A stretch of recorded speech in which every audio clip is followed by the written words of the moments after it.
This is Faith Cafe Productions, Authors and Books. I am your host, Pamela Koefoed.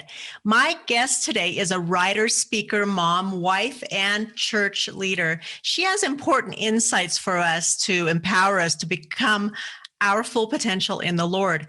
In her book, Taking Off the Mask, she tells the captivating personal story that led her to becoming free to be authentic and open. She also explores why, when church is supposed to be a place of acceptance and freedom, so many of us hide behind carefully constructed masks. Please welcome author Claire Musters. Well, Claire, it's so wonderful to have you on Faith Cafe today. Yeah, Thank it's you. great to be here. Thank you. I'm very excited. Okay, so Taking Off the Mask, a wonderful book. Um, this is not your first book. No, I have written quite a few books now, actually. This is the book that I really felt I needed to write. So I started my work journey in book publishing as an Okay. editor, and it was quite a few years before I started writing. And my first book actually came about because the person who'd been commissioned to write it didn't do the job that the publishers wanted. So they came to me and said, rather than editing it, would you write it? So that was my first foray, and the other books I've written have been things that the editors have come to me and asked me to write. But this is the book that was really on my heart for quite a few years, and I felt God tell me to write.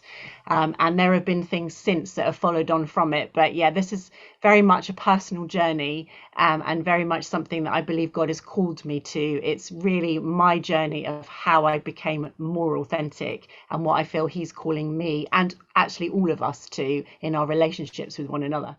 Well, you are very candid and honest in your book about your Yeah. personal experiences, and but you also provided the sort of information that helps all of us become more authentic and genuine and open. And like you and I were sharing earlier, that's something that I've really yearned for. I've really desired those connections, and I'm sure that a lot of people have, and especially during this season with COVID. Is it more so now, or have we always yearned for authentic connections? I think we have a deep, deep need within us for that kind of sense of um, being known and knowing others. And it's about being seen and seeing others as well. I think that is actually a basic human need. I think actually we might feel it more acutely right now because so much of the time over this past 18 months or so, we've had to stay apart and find different ways to connect. And it's been very unnatural, hasn't it? So we may be feeling that need even more acutely right now, but actually, I think it is a deep need that we all have. Yeah. Well, Claire, you grew up moving a lot. I read in your book about your personal story and how certain events led up to you hiding parts of yourself in certain settings and situations and with particular people. But moving a lot, you also would enter the school year after classes had begun, and you would walk into the classroom full of students. Share with us what that was like for you as a little girl.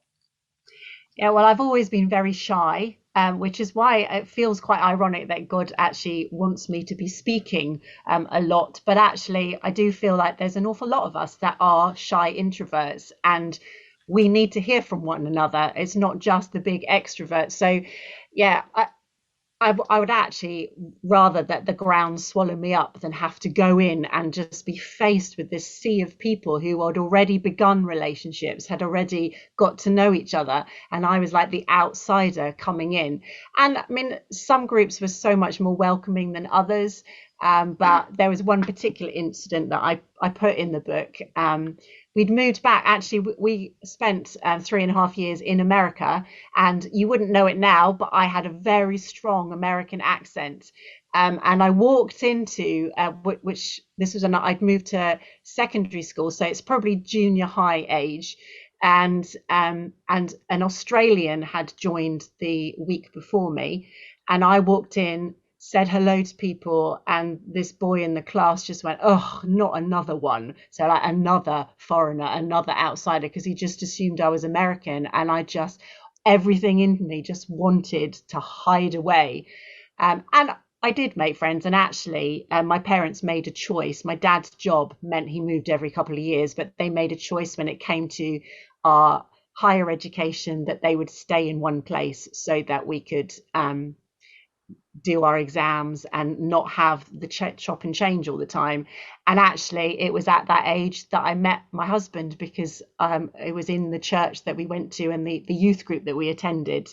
So I made some great friends, but there were those moments. And actually, when you have that every few years, it kind of perpetuates that feeling. And even now, when I go into a room of people that I don't know, all of those feelings come back, and I have to really battle those and speak to my soul and my mind to say, actually, no, you have as much right to be here as anybody else. You have value, you have things to bring to this room. So yeah, it's just learned behavior, I guess, but it was quite a forming time. A great adventure as well, though. I mean, we saw parts of the world that our kids have never seen, because we have, I mean, this where we live now is the longest I've ever lived anywhere, and sometimes I get itchy feet.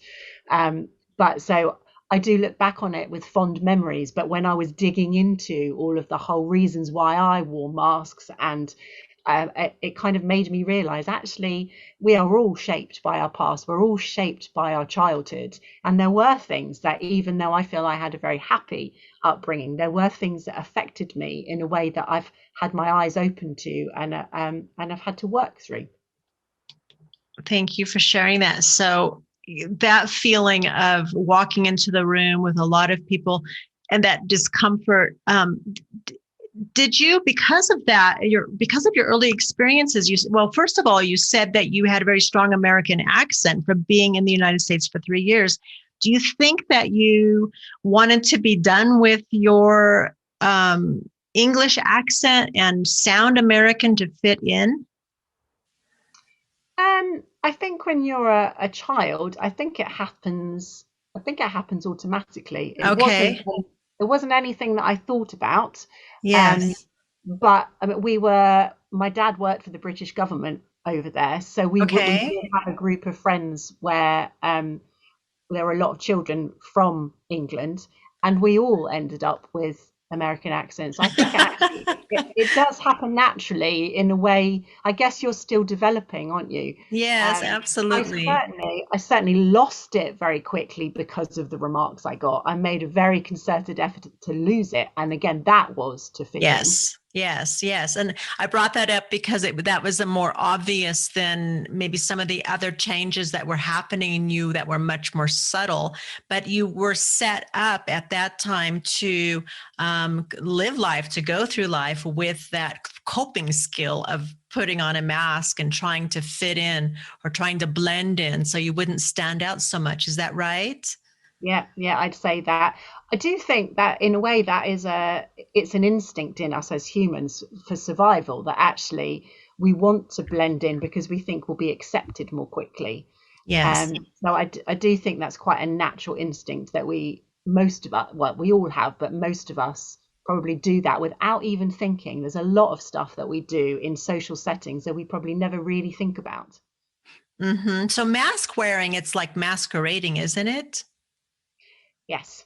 Yeah, and that's actually where the word comes from. And actually, there is a real sense that it can be freeing, that actually it's not all negative. If you go into a room, if you think about a masked ball and what that means, actually putting a mask on meant people could be freer than perhaps they felt they were in normal times.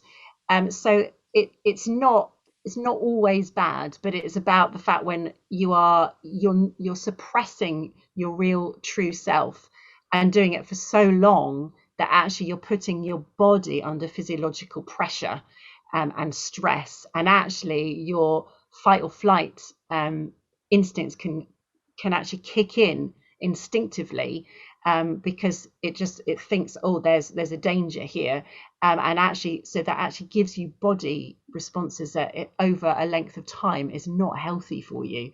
So we can put ourselves under undue stress if we wear masks for too long. Okay. I want to get back to this part of the interview or this topic a little bit later, but I don't want to jump too far ahead. I'm interested in knowing about your marriage. And say you met Steve when you were young, you were in high school, is that right? And you were sweethearts? Yeah. Well, we actually, as I said, we when we moved back from America, we moved to a town called Bath, and that is where Steve was born and raised. And actually, the church that we attended started in his parents' living room, so that was very much his territory. I came in, and I wasn't old enough for the youth group, so my sister's the same age as Steve, so she started the youth group. A couple of years later, I moved into it as well. And yeah, so from the age of 12 to 17, I knew Steve as a really good friend. There was a small group of us that were really close, and we were part of that friendship group. And it was when I was 18. Oh no, it was when I was 17, because we were already together when I had my 18th birthday. Yes, we did start going out with each other. We were both quite worried, and we had another friend that we were both really close to, and both of us talked to him separately, and so we were really worried that actually this could ruin our friendship. And Oh, then Steve said, wow. or we could get married. It's probably going to go one of either way. And actually, we got engaged when I was 18. Okay, okay. And so And everyone who knew you expected you to have the perfect marriage. yes. Yeah.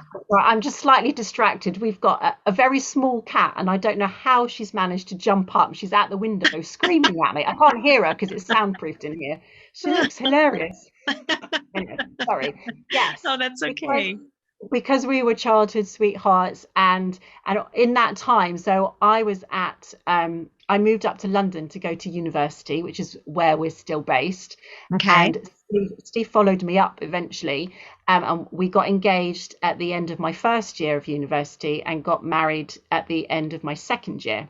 And Okay. so yes, and at in that time, he got his dream job working in a recording studio. um, Before I'd even finished my degree, I got my dream job in a publishing company. So to everybody on the outside, we'd married a Christian, and we both had jobs we loved. So that just seemed like perfect setup. And Wow. yet for us, the reality was very different, very Yes, different. yes. Well, you married young and then you had all this responsibility and he began to travel with work. You both helped with the church plant. Was that plant the Steve's parents' house church that went into another location? No, no. So we had about 10 years where we were based in a church in Wimbledon, Okay.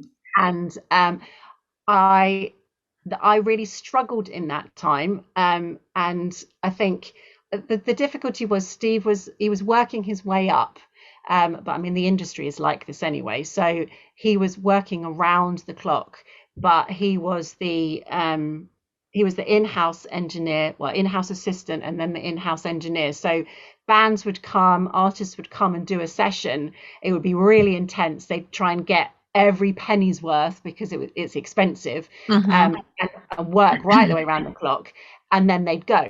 But Steve would then straight away the next day start the next session, so it was just totally relentless. So I never saw my husband at And you were all. young marrieds, and that must have been very difficult. So, did you try to live up to the expectations that people had placed on you for as far as having the perfect marriage? Yes, I think my mum tried to talk to me about it before we got married, and I just kind of pushed everything that she said away and said, "Well, look, Hmm. I fell in love with him ages ago. We're not going to do anything differently." And Hmm. yet, we hadn't done marriage prep because I'd have had to have done it by myself. So I went into the marriage with a lot of ideals and expectations of what it could be like, and then the reality hit. And so yes, but I think we were the only married couple in our friendship group because we were so young, and I was still at uni. And so we would just look at what we saw of married couples from the outside looking in, just when we kind of conversed with them at church. So we weren't really close to any other married couples. So what we would see on a Sunday morning, we would think, well, they've all got perfect marriages. Everybody thinks that we've got a perfect marriage. Everybody thinks we must be fine. Therefore, we must project that. Yes. And I would have a meltdown a couple of times a year and just say, look, this is not what I expected our marriage would be like. I can't carry on doing this anymore. And I just feel so lonely. And I did get quite bitter about it as well. I said, well, why did you bring us together, God, if I'm just never going to be with him? And we would pray about it, we'd talk about it, but Steve didn't feel called to anything else. And I didn't feel like I could ask him to give up his dream job. And so we just felt trapped. At that point, we should have approached his boss. We now know in hindsight, but we just thought, well, this is the studio industry. This is the way it is. It's not going to change. And eventually he would go freelance. So we thought maybe he could pick and choose a bit more, but we were trapped in this cycle. So I used to work really hard at work. I'd work long hours, and then I'd go out to the pub with work colleagues straight after work, and then I'd come home and just fall into bed ready to do the whole thing over again.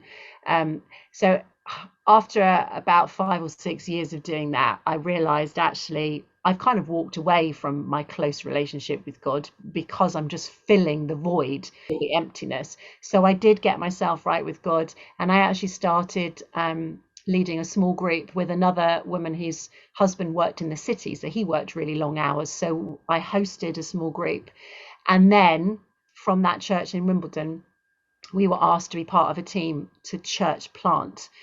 So we moved from Wimbledon to where we are now, and started. And that's when all the problems started. Yes, yes. I was reading in your book that all these that you just shared, all those events, even some of the things in your formative years that kind of set you up for what would happen now, and your inability to really open up and share your heart with others who were people that you could have shared with and maybe avoided some of what would happen next. It was a scenario for the perfect storm and for a devastating marriage, but you were really young. How old were you then? When things went wrong? Yes. 29. And you were so young, it all turned out amazing. I was so glad I could meet Steve early on before we started this interview. It meant a lot to me because I had read what you shared about him in your book. And he became part of your personal redemption experience. It's just phenomenal. I encourage people to pick up your book and read it for yourself. And so I'm going to take my break right here, just real quick, Claire, to just welcome anybody that's hopping on right now. You are on Faith Cafe Productions, Authors and Books. I'm your host, Pamela Koefoed, and I am so blessed to have with me today Claire Musters, the author of Taking Off the Mask. And we are having a very interesting and insightful conversation. And so your scenario was the perfect storm. It was like a setup for a devastating marriage, but then something happened, a personal redemption experience. But before we get to that, tell us about what happened in between the you started the group, the women's group, and Steve was away at work hours at a time. You seldom saw each other by this time, and you met this other gentleman, or you already knew him in the congregation, and you guys connected on an emotional level. Yeah. Just to say the other thing that Steve would say in his part, that he was a very, very private person. So on the times when I said we need to talk to others about this, Mm-hmm. he didn't want to do that. So there was that scenario going on as well, which we have written a book together since, and that he very much tells, because quite a few people said we'd actually like to know your story, but also Steve's side of it. So he does tell it in our next book. But yes, so we'd moved. and we'd started this new church plant, and we were part of the leadership team. They were very gracious to us. I mean, Steve was still working around the clock, so our leadership meetings would be on a Saturday, like brunch sort of time, 11 o'clock, to give him enough time to sleep and then get up. So we were involved. I was much more involved than he was, just because of what he could physically manage. But yes, a couple that actually lived in the next street to us, and who we both got on really well with, both of them.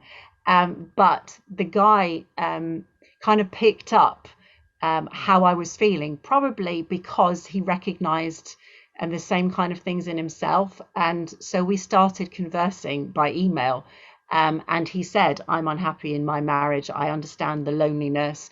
And I didn't realize how emotionally attached I got to him until one day he just said to me, I'm leaving. Will you come with me? And I was totally shocked. I was like, well, what on earth do I do now? But in that state of shock, I thought, well, I've had 10 years of trying to make this work and it's not working. And so I chose to trust in him rather than in God and in my husband. And so I left with him. But we had 2 weeks together. And in that time, it was quite excruciating at times. I thought, what have I done? Steve was one of my best friends, and I just turned my back on him. But this guy was having a wrestle, unbeknown to me, was having a complete wrestle the whole of that 2 weeks. And God was saying to him, look at the space you're giving to Claire. Look at the consideration you're giving to Claire. You've never done that to your wife. You need to go back and do that, and that will transform your marriage. And so after Oh. 2 weeks, he said, God's really been on my case. I have to leave. And then all of a sudden, there I was, just left. We'd been staying at a friend of mine's house. I was left there by myself, devastated, and feeling like, wow, I made this huge mistake. And now everybody's going to know about it, because we were a small church plant. So obviously us doing what we did really rocked that. But interestingly, the first person I rang was Steve. And actually that's probably quite unfair on him, but he was in the middle of a session and he dropped everything. That he just said to them, look, I have to go and sort this out. Came to me and actually then helped me move to my parents' house, where I stayed for 3 months and really just wrestled with who I was, because I didn't realize I'd ever be capable of doing what I'd done. And I thought I'd thrown away everything. So my church, my husband, my home, and my career, because I'd just been asked to write a series of Christian books. And I thought, well, I can't do that now. I'm a total hypocrite. So I was nearing 30 and I thought, well, this is it. What have I got left in my life? And actually, my friend came to visit me and took me out to lunch with her boyfriend. And he was joking about, but he called me a loser. And I thought, actually, I have pretty much screwed up everything in my life. But Mm. that's when I threw myself on God. But that moment when the other guy said I have to leave and walked out the door, that's when I felt like my mask had been totally ripped off. And I realized I'd been wearing this victim mask, that everything that had happened to me was somebody else's fault. And it's suddenly I realized I have to start taking some responsibility here. I am responsible for my life before God. I'm responsible for what I do and the choices that I make. And so it was a real difficult time of really wrestling. But right from the word go, right from the minute I walked out the door, Steve had been talking to God, and God had said to him, do you want to stay in this marriage? And Steve said, yeah, I want to fight. And so he was just there, and he was very patient. He made it very clear that I knew that he was in it for the long haul. But obviously I had a lot of hurt and disappointment to work through. When I eventually felt after that 3 months that maybe we could do some counselling together, we did that, and we actually spent some time. We had a week of intense healing ministry separately and then together with a couple that the man was actually the person who'd married us. So at the end of that week, we made a decision that yes, we do want to make this work. And so we recommitted our vows just in front of him and his wife, which was a really lovely moment for us. And then I moved back here. And Mm-hmm. of course, we then had to make, like the rubber hit the road, we then had to make life work. But in the meantime, Steve had proved how serious he was. He'd gone to his boss, said everything that had happened, and his boss looked at him. He was the only engineer producer at the time whose marriage was still intact. Wow. And he said, I want yours to stay. I want to do everything I can to support you. So they actually did the unheard of move and shut the studio at 8 p.m. every night. So he wasn't home early, but he was home every night. And so that really helped. And that's when we thought, oh, if only we'd said something years before, we may have not gone through all of this pain. And yet through the pain, God has taught us so much, and we've been able to minister to many other couples as well. So he's really taken the most shameful part of my past and really redeemed it and made it into my ministry, actually.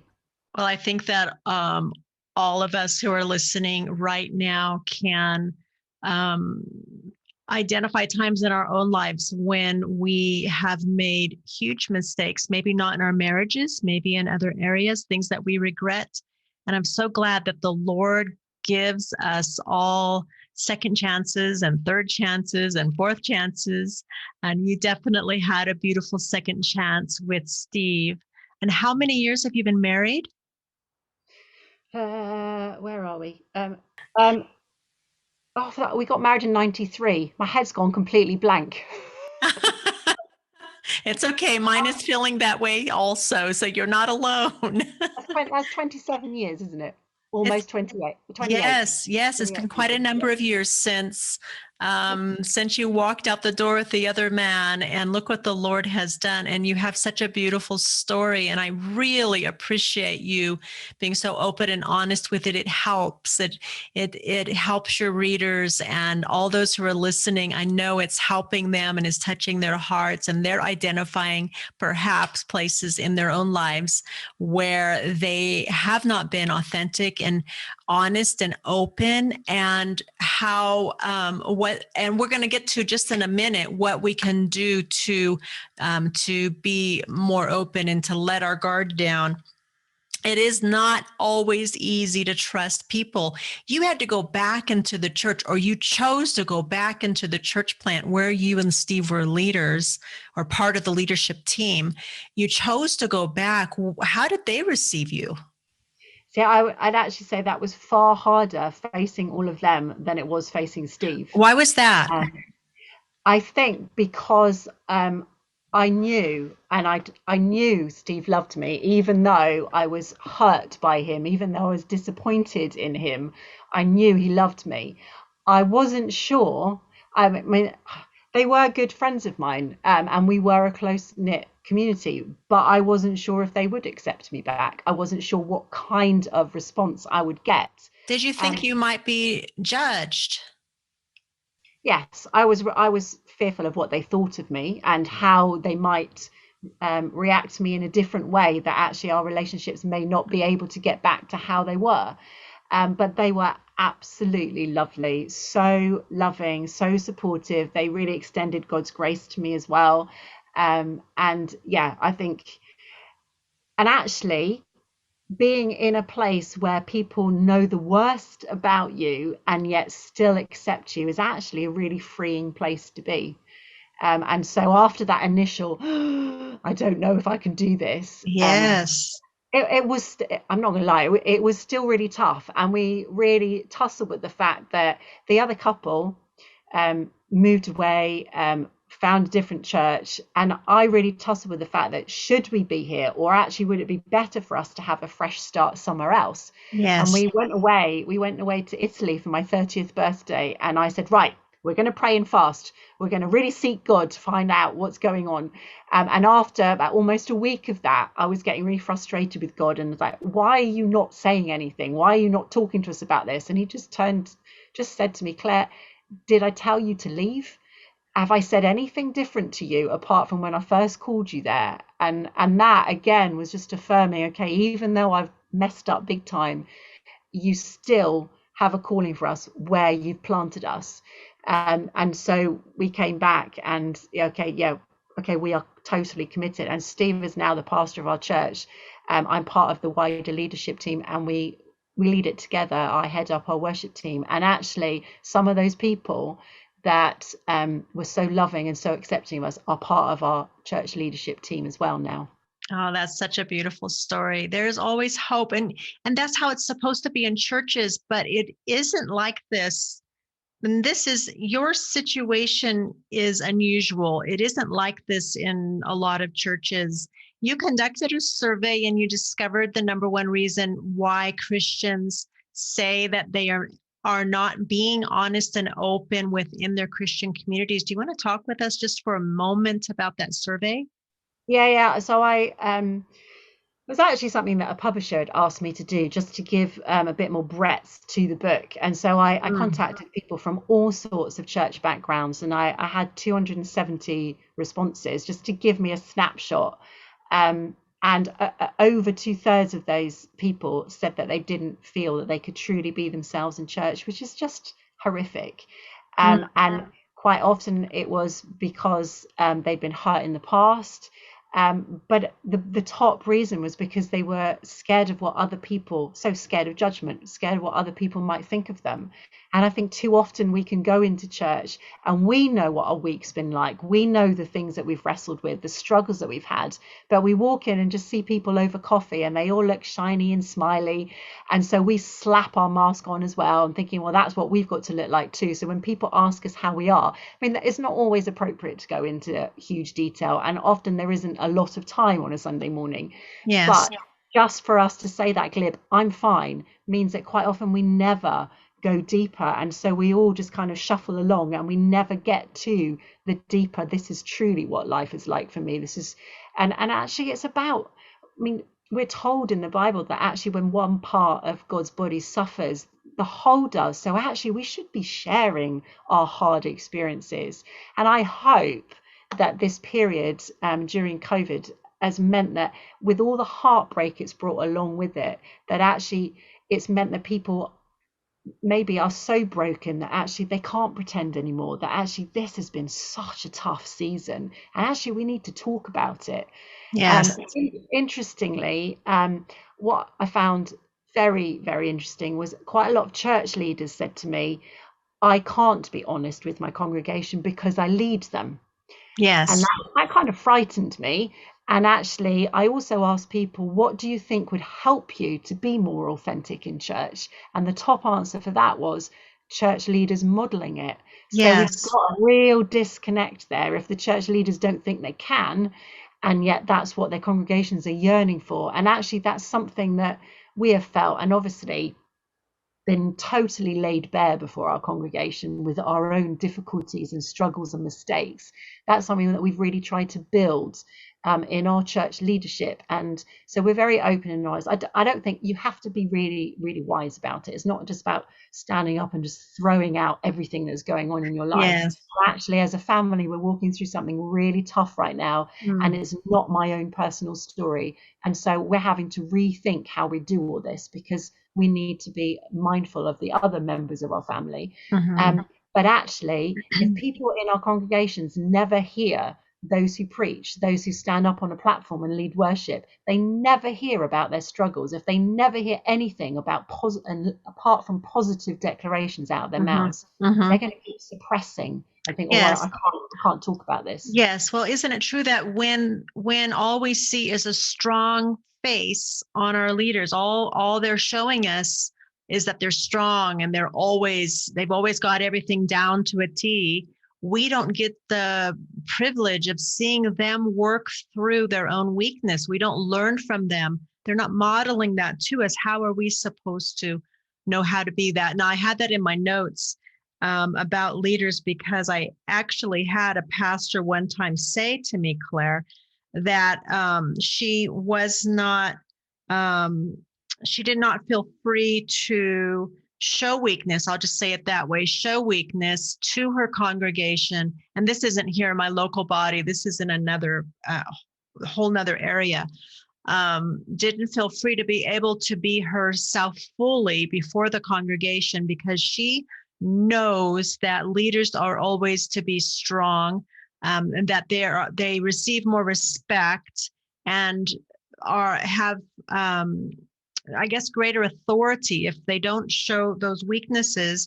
But we know that that's not true. What you said, what you just nailed it on the head.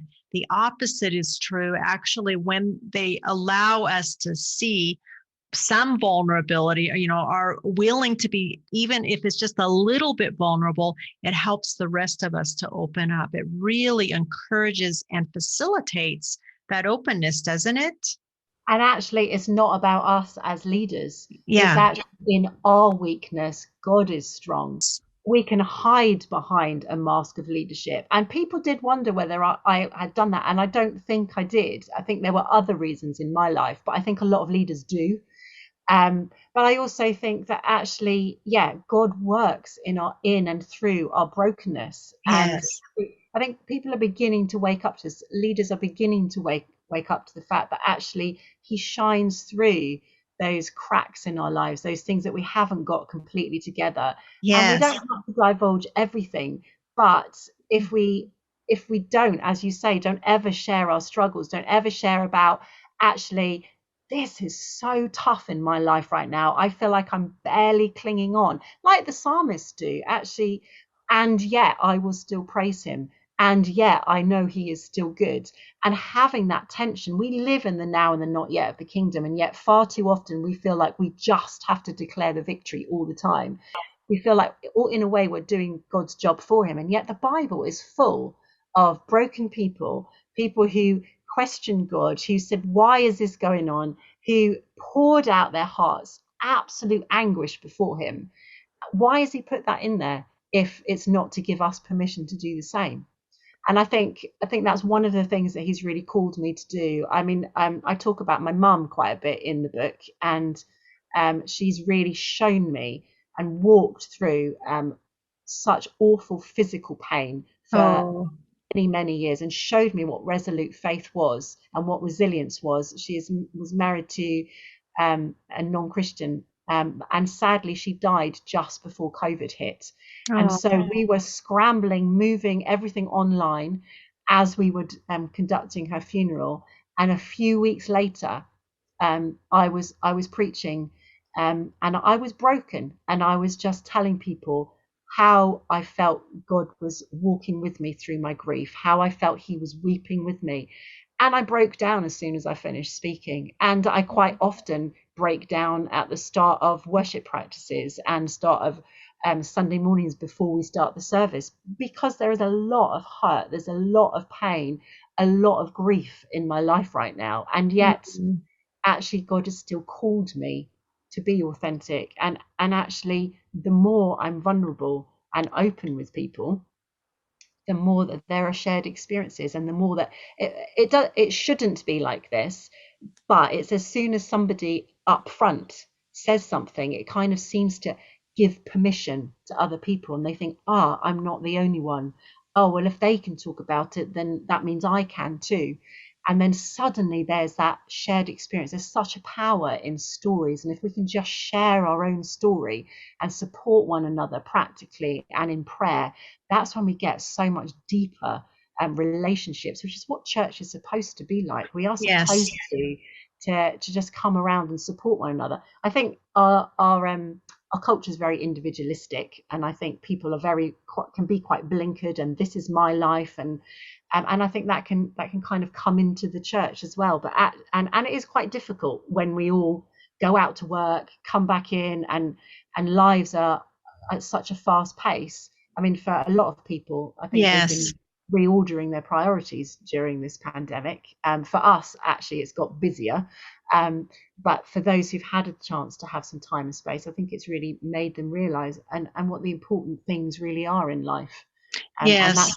community is so vital to us all. It is, and back to the about back to church culture. The world culture has definitely seeped in to our hearts in certain areas. And outside of the church, the I am fine culture is very vibrant and alive, and performance has more value than being authentic. I think that people who are struggling are viewed as being weak, and that some of that has lopped itself upon some of our brothers and sisters, perhaps even on us, Claire. And we become habituated. It becomes a habit to don that I am fine mask and not disclose what's really going on in our hearts out of habit. I think that a lot of people don't even know how to be authentic. They don't even know where to begin.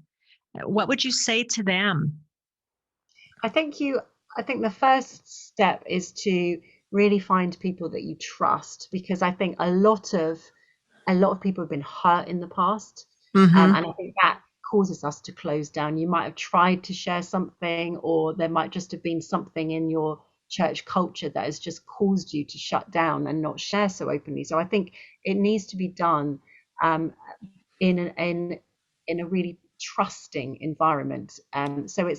It's not about spreading all of your news to everybody. It's about finding those close few that you can really do your life with. I mean, Jesus reached hundreds and hundreds of people, didn't he? And yet he drew the 12 close, and three closer still. He had close knit, small group of friends. And I think we can only really do life properly with a small group of people. So Mm-hmm. I think it's really starting there. I think it does take courage to be vulnerable, but I also think we need to remember our identity in Christ. I think so often we put things, like you just said, in performance, and Mm-hmm. we can get a sense of ourselves from performance, but actually our worth is not about what we do. Jesus doesn't love us any more or any less dependent on what we do. And I think we need I also think in church culture we don't know the word of God as well as generations before us. I think we can be an instant fix type of generation nowadays. We can find things online really quickly. We can get whatever type of church service we want online quickly. I think we just need to get the word of God completely in us and allow it. I think that's what was happening to me in those 3 months that I stayed at my parents, and I was really wrestling with who I was, who Mm. God was, how he saw me. And he could have really gone at me and said, look what you've done to your life, Claire. Look how you've messed it up. And yet all I got from him was words of affirmation. Yes, of course I had to repent before him. Yes, of course I had to make myself right. And yet what I got back from him was showers of love and mercy and grace. And I think all of the head knowledge that I had, because I'd been a Christian since I was 8 years old, I think it only finally reached my heart through that experience. And I think Wow. I think it's actually getting the truth of who God says we are and basing our identity on him rather than what other people think of us, Yeah. rather than what we do. I think we can get things so distorted. So it's reminding ourselves of actually, where do we get that sense of significance and security? It's actually not in other people. It's not in our own actions. It's in Jesus Christ. And I think when we're solid in that, we have a firm base to be able to reach out to others. Because yes, friendship is risky, and there will be Yes. times when people will hurt us, because we're all human and we all make mistakes. But if we know we have those people who love us and who want the best for us, then actually we can work through those things in those times where we do upset one another. So it's all of those things mixed up together, really. But I think it's, yeah, taking that first step and finding people you trust enough to just be open and honest about things that are tough in your life, and asking them for prayer support, but also asking them, well, what's life like for you right now? I actually want to know more than that I'm fine. I actually want to know how you really are, and Oh, see that's if you can great. get underneath, Mhm. and just start to have those more real conversations. That's terrific. Thank you so much, Claire. So, if we don't transform from I don't know, I call it a performance based Christian culture or mask wearing, as you so aptly said, to authentic connections, where is the church headed? And what kind of a light are we shining to the world with all this mask wearing? Um, I'd say we're not very different from the world if we don't connect Yep. in a more deep way. And I think we lose that sense of the community that God has called us to.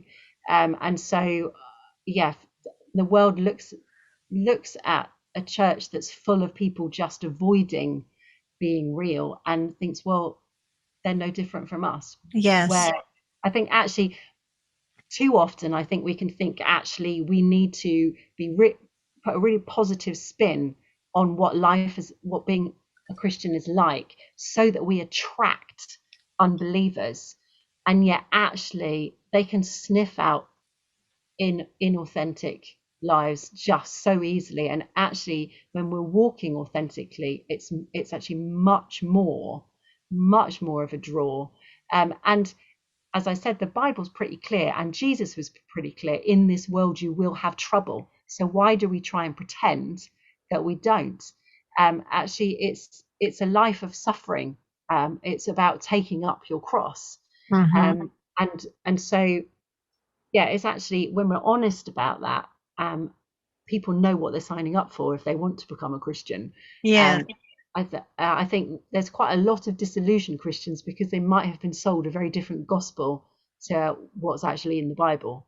Um, Yes. Yes. New Testament is very community. It's not this isolation and individualism. yeah, and it is difficult in our society. It's not easy. I mean, we Hmm. live on the outskirts of London, so there's commuter belt, so people are, apart from the times they've been locked down obviously, people are out early in the morning, back late at night, Oh but you can boy. Uh-huh. still connect, you can still be messaging each other. It's like, how's your day been, how can I be praying for you, what are the things that have been difficult, how have you seen God's faithfulness at work, how are you going deeper with him right now, what's he been saying to you, all those kind of questions that dig deeper, um, and just actually, what are the challenges in your life right now, how can I be supporting you. We can do all that even if we can't be in the same room, and we can keep in connection with one another day by That's day. good. um, and then when we do come together, we have that opportunity to pray with one another, and just have that deep community. So yeah, I think there are ways around it, even though our culture and our lifestyles may not be community based in the same way that they were Yes. in biblical times, but we can still bring that sense of community to where we're at. So, what is your next book? You and your husband just wrote a book. You worked on a project together. Yeah, so I went to my publisher, and I had a few other ideas, and they said, yeah, they're all great. We'll look at those, but actually, what we think you should write next is a book on marriage. And I was like, really? I'm not sure about that. I'm no expert. Um, and so I said to him, well, if I'm going to do that, I don't want to do it on my own. I want Steve involved. So they Uh-huh. said, well, that'll be fine. So we went away and prayed about it, and the more we prayed about it, the more excited we got. And so yes, at the beginning of May, Grace-Filled Marriage came out. So Oh, what's so excellent. lovely, the jacket design was done by the same designer who did Taking Off the Mask. So there are elements that look the same.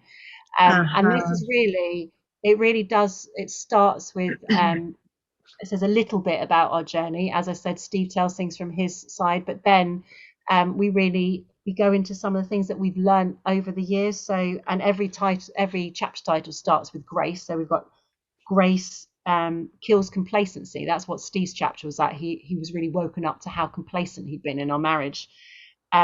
Grace chooses to trust. Grace extends forgiveness. Grace gives space.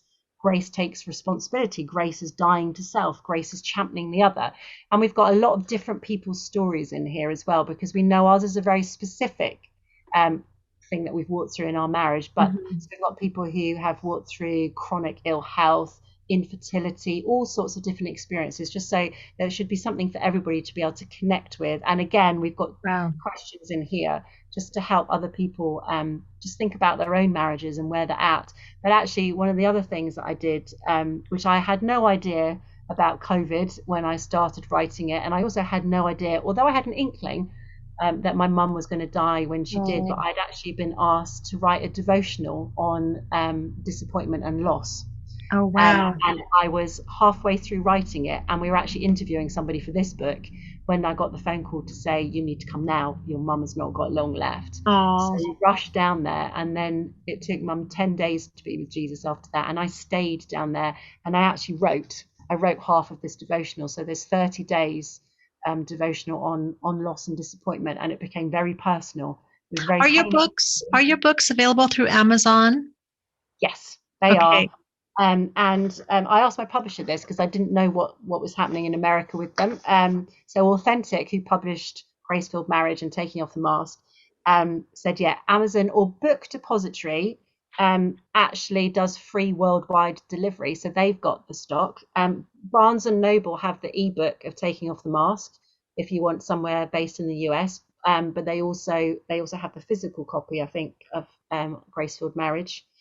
But obviously, yes, you can go to Amazon as well, or you can go to your own Christian bookshop and say, please stock this woman's books, because I'd love to have my books more in America. Yes, That that's would a be great. great idea. And so this book was sent to me by your publisher, Authentic Media, correct? So I want to just take a moment to thank you all for sending me Claire's book. Really appreciate it. Enjoyed reading it. I'm going to go through it again.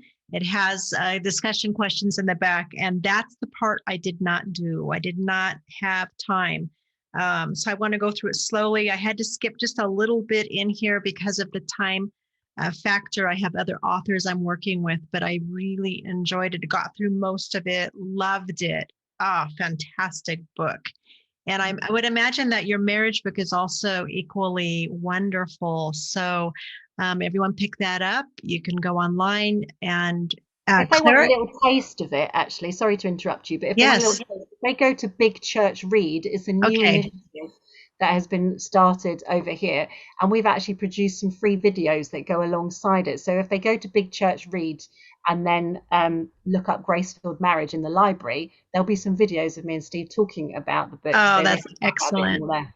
Oh, that's excellent. Yeah, I wanted to make sure we got a pitch in there for your marriage book because it's a really, for one thing, I think it's a great follow up for this book. I think they should read this first and then the marriage book. Exactly.